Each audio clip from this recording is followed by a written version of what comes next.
আসসালামু আলাইকুম, সবাইকে স্বাগত বিডি টাইমসের।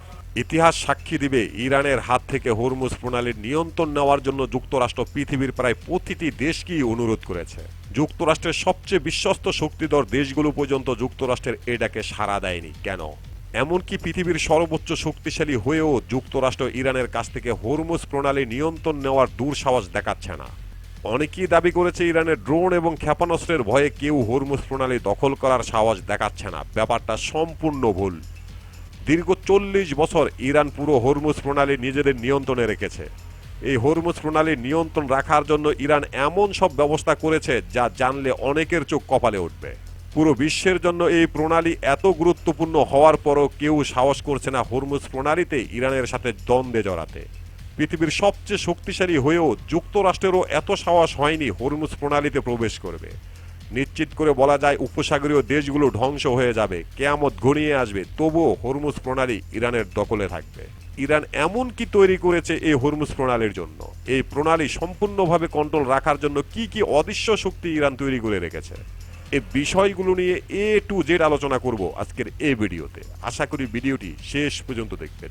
تسلیحات و تجهیزات ساخته شده برای مقابله با دشمن فرامنطقه‌ای از تاکتیک و تجهیزات جدید ইতিহাস সাক্ষী দীর্ঘ প্রায় 4 দশক ধরে বিস্তর হরমুজ প্রণালী ইরানের দখলে। যতই দিন পার হয়েছে ততই এই প্রণালী ইরান শক্তভাবে নিজেদের নিয়ন্ত্রণে রেখেছে। গুরুত্বপূর্ণ এই হরমুজ প্রণালী নিয়ে যুক্তরাষ্ট্র, ইউরোপিয়ান এবং আরব দেশগুলো অসংখ্যবার ইরানের সাথে দ্বন্দ্বে জড়িয়েছে, কিন্তু কখনো তারা ইরানের হাত থেকে হরমুজ প্রণালী নিয়ন্ত্রণ নিতে পারেনি। কিন্তু একটি প্রশ্ন থেকেই যায়, সেটা হলো পৃথিবীর সবচেয়ে শক্তিশালী দেশগুলো একত্রিত হয়েও কেন ইরানের হাত থেকে এই হরমুজ প্রণালী নিয়ন্ত্রণ নিতে পারল না, আর এখনো পারছে না। ইরান তাদের এই গুরুত্বপূর্ণ হরমুজ প্রণালী নিয়ন্ত্রণ রাখার জন্য অন্তত 5 স্তরের অদৃশ্য শক্তি তৈরি করে রেখেছে, যা আমেরিকার সবচেয়ে শক্তিশালী যুদ্ধ বিমান পর্যন্ত দেখতে পায় না এবং সহজ লক্ষ্যবস্তু বানাতে পারে না। আর এই হুমকির প্রথম ধাপ হলো পারস্য উপসাগরের অগভীরীয় ঘোলা পানিতে চলাচলের জন্য বিশেষভাবে নকশা করা ইরানের একটি ছোট মিজেট ক্ষুদ্র সাবমেরিন বহর। ইরানের কাছে প্রায় 10টি গদর ক্লাস মিজেট সাবমেরিন রয়েছে, যেগুলোর ওজন 120 টন, দীর্ঘ 90 মিটার। অর্থাৎ সাধারণ অ্যাটাক সাবমেরিনের তুলনায় এগুলো আকারে অনেক ছোট এবং 10 ভাগের 1 ভাগ।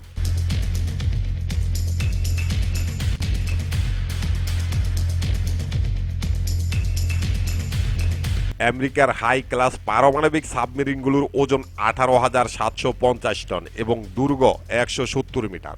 সেই তুলনায় ইরানের এই সাবমেরিনগুলো খুবই ছোট। ইরানের মিজেটগুলো মাত্র 30 মিটার গভীর পানিতে শনাক্তকরণ এড়িয়ে চলতে সক্ষম, যা এই প্রণালীর গুরুত্বপূর্ণ শপিং চ্যানেলগুলোর গড় গভীরতা। প্রণালীর পরিবেশ, অগভীরতা, পানি এবং সেই সঙ্গে জাহাজ চলাচল ও ড্যালিং অপারেশনের বিকট শব্দ আমেরিকার জন্য এই মিনি সাবমেরিনগুলোকে খুঁজে বের করে ধ্বংস করা এক প্রকার অসম্ভব।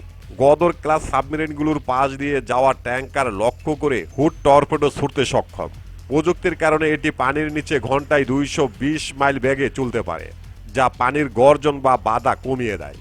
রাতের বেলায় এই গদর ক্লাস সাবমেরিনগুলো শনাক্ত না হয়ে শপিং চ্যানেলগুলোতে কয়েক ডজন মাইন পুঁতে রাখতে পারে।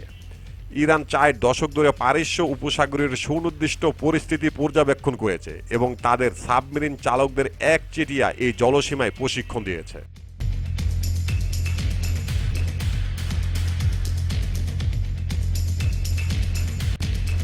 হরমুজ প্রণালী নিয়ন্ত্রণে রাখার জন্য ইরানের অস্ত্রাগারে গাদির ক্লাস সাবমেরিনই একমাত্র সমস্ত্র নয়। ফাত্তা ক্লাস সাবমেরিনগুলো আকারে কিছুটা বড় এবং ওজন প্রায় 600 টন। এতে উন্নত সেন্সর টর্পেডো রয়েছে এবং প্রতি উপকূলের কাছাকাছি থেকে গভীর পানিতেও কাজ করতে সক্ষম। পুরনো মডেলগুলোর মধ্যে নোহা মিজাট সাবমেরিন এবং 3টি কালো ব্ল্যাক ডিজেল ইলেকট্রিক সাবমেরিন রয়েছে, যা ইরান 1990 দশকে রাশিয়ার কাছ থেকে কিনেছিল। তারেক, ইনুস এবং নুহু নামের এই কালো সাবমেরিনগুলো আকারে বড়। ইরানের কিল ক্লাস সাবমেরিনগুলোকে সমুদ্রের ব্ল্যাক হোল বলা হয়। এগুলো অত্যন্ত ভয়ঙ্কর। এই সাবমেরিনগুলো সবসময় হরমুজ প্রণালীর বাহিরে গভীর পানিতে থাকে, যার কারণে হরমুজ প্রণালীতে কেউ খুব সহজেই ঢুকতে পারে না।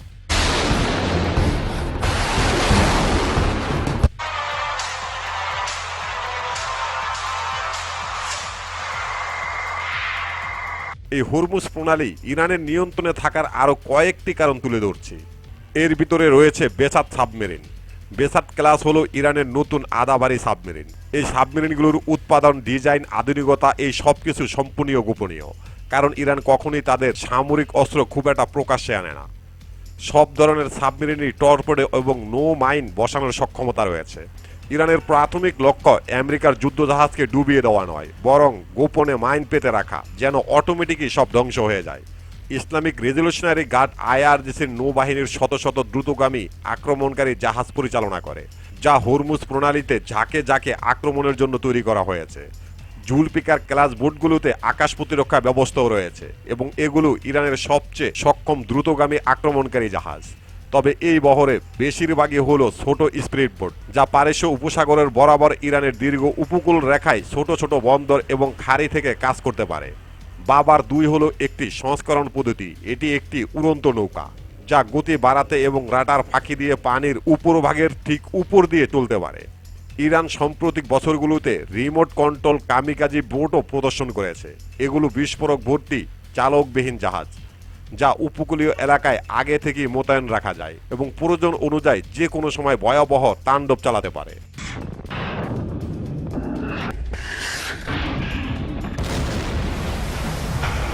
که پیکان این حملات هم এবার আলোচনা করব আমেরিকা, ইসরায়েল এবং পশ্চিমা দেশগুলো কি ইরানের এই অস্ত্রের বিরুদ্ধে মোকাবেলা করতে পারবে না? অবশ্যই পারবে।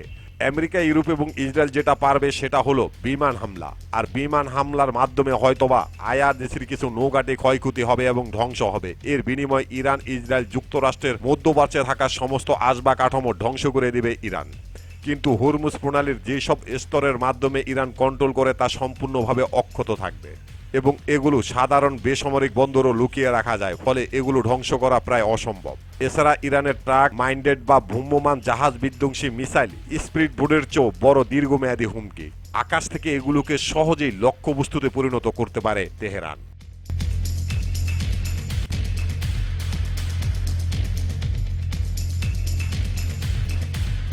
এবার আলোচনা করব হরমুজ প্রণালী নিয়ন্ত্রণ রাখার জন্য ইরানের মিসাইল ভান্ডার নিয়ে। কাউসার ক্রুজ মিসাইলের পাল্লা 20 থেকে 30 মাইল এবং নাসার 1 এর পাল্লা 35 মাইল পর্যন্ত।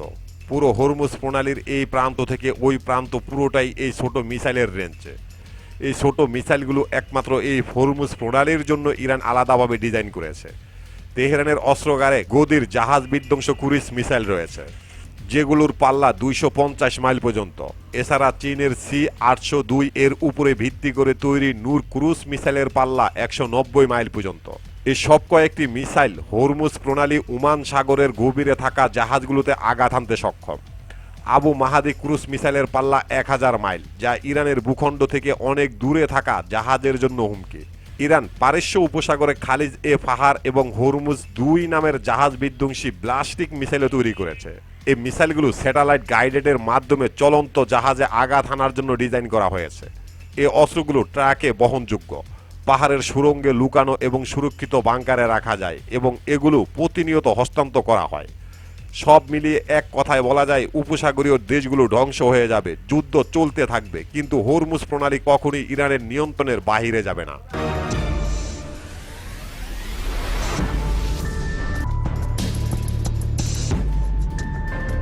এছাড়াও যুক্তরাষ্ট্রের জন্য সবচেয়ে হুমকি ইরানের গাদির ক্লাস সাবমেরিন।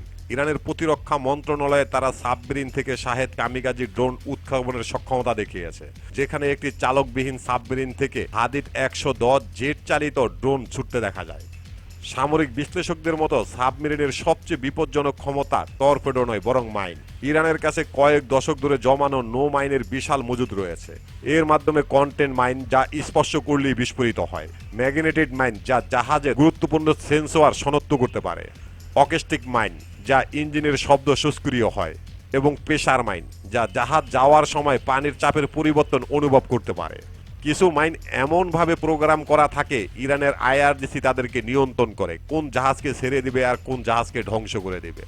তাই মোটামুটি বোঝা যায় কেন পৃথিবীর পরাশক্তিরা এবং যুক্তরাষ্ট্র এই হরমুজ প্রণালী নিয়ে ইরানের সাথে যুদ্ধে জড়াতে একেবারেই রাজি নয়। যুক্তরাষ্ট্র ইরানের সাথে যুদ্ধ করার জন্য তাদের সর্বোচ্চ শক্তিশালী বিমানবাহী রণতরী মধ্যপ্রাচ্যে এনেছে, কিন্তু এই সমস্ত শক্তিশালী বিমানবাহী রণতরীগুলো ইরানের উপকূল থেকে প্রায় 1000 কিলোমিটার দূরে রাখতে বাধ্য হয়েছে ওয়াশিংটন। এর কারণ শুধুমাত্র ইরানের মিসাইল নয়, ইরানের ব্ল্যাক হোল সাবমেরিন। ইতিহাস সাক্ষী দিবে কতটা ভয়ঙ্কর ইরানের ব্ল্যাক হোল সাবমেরিনগুলো। এই সাবমেরিনগুলোকে ওভারটেক করে সমুদ্র পথে ইরানের উপকূলে ঢুকে পড়া কারো পক্ষে সম্ভব নয়। ইরানের এই ভয়ঙ্কর সমুদ্রের দানব সম্পর্কে জানতে দেখতে পারেন আমাদের এই ভিডিওটি। প্রিয় দর্শক, আমাদের প্রতিটি ভিডিওর ইনফরমেশন উল্লেখযোগ্য ভেরিফাই পেজ থেকে সংগ্রহ করা। এরপরও যদি ভুল হয়ে থাকে তাহলে অবশ্যই কমেন্ট বক্সে জানিয়ে দেবেন। এখানেই শেষ করছি আমাদের আজকের প্রতিবেদন। আল্লাহ হাফেজ।